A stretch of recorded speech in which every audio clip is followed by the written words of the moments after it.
I think, Dunny, if either one of us had been asked at the half-hour mark, is DC United going to win this 5-0? We'd said no way. It was a strong first half hour from RSL, but nothing that happened in the first 30 minutes looked anything like the last 60 minutes. It was like two completely separate games in one. Once things started going wrong, they went really wrong. Yeah, it sucked, right? I mean, if you want to boil all that down to 2 seconds, it's a 30-minute post-game show, Dunny. Now what do you got? 60 minutes sucked. Everything went wrong. 60 minutes.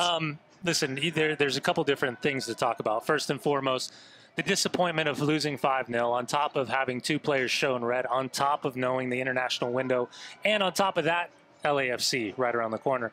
This is a difficult one to swallow.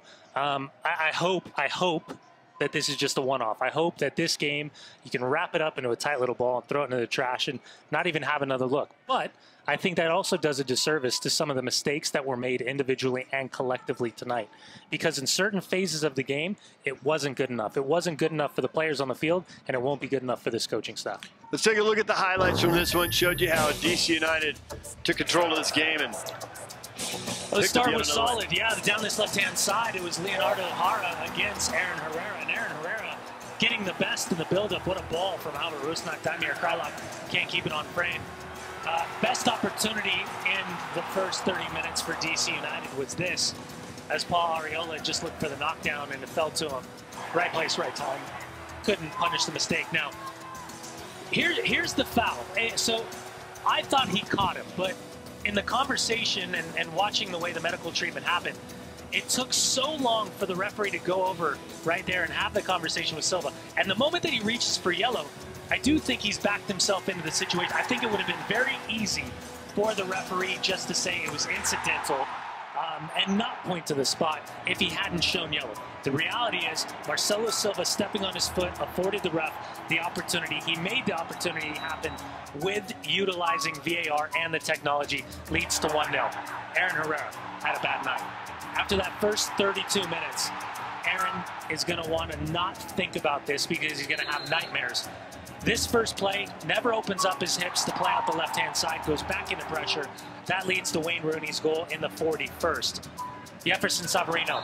I don't think, DJ, there's any intention whatsoever for Jefferson to catch the face of Luciano Acosta, but the reality is it's serious foul play. Studs to the face. The referee shows back pocket straight red. Wayne Rooney almost makes it 3-0 just seconds later, pinging the crossbar in the 45th. +3. So you go into the second half and you wonder what adjustments are made. They're down 2 goals and down a man. Moore's first ball to Wayne Rooney could have made it 3-0. What a bad miss from Wayne Rooney right there. Everybody at his mercy. Poor marking for Real Salt Lake. Wayne Rooney completely unmarked. He puts his hand up to apologize. And this chop back from Luciano Acosta is filthy.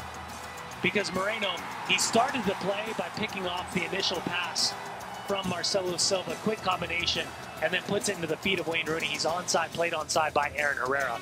It is a good goal, and that's the 3rd goal for Wayne Rooney. Surprised, though, Wayne Rooney was not taken off. Lucas Rodriguez in behind Marcelo Silva. It's a foul. It's not a dive. He's hooked him around the shoulder. He's pushed him down.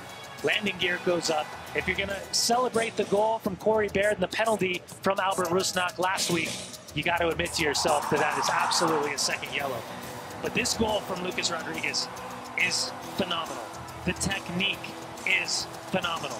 And you got a goal of the week candidate, no doubt, maybe a goal of the year. Again, Aaron Herrera, another bad turnover, leads to another goal. This one, the 5th from Ulysses Segura, who came on to replace Paul Arriola. And 5-0, the final scoreline. Real Salt Lake sees 2 men sent off ahead of the international break, already going to lose 4 players during that international window as they go on to face LAFC. They started extremely strong first 32 minutes. DJ, then everything that could have possibly gone wrong went wrong for Mike Pecky and company. DC United with the advantage in shots, 22-4. Shots on goal, 7-2. All 5 of the corners in the game were taken by DC United, and they had 57% of the possession. 2 red cards really showing up in the final stats.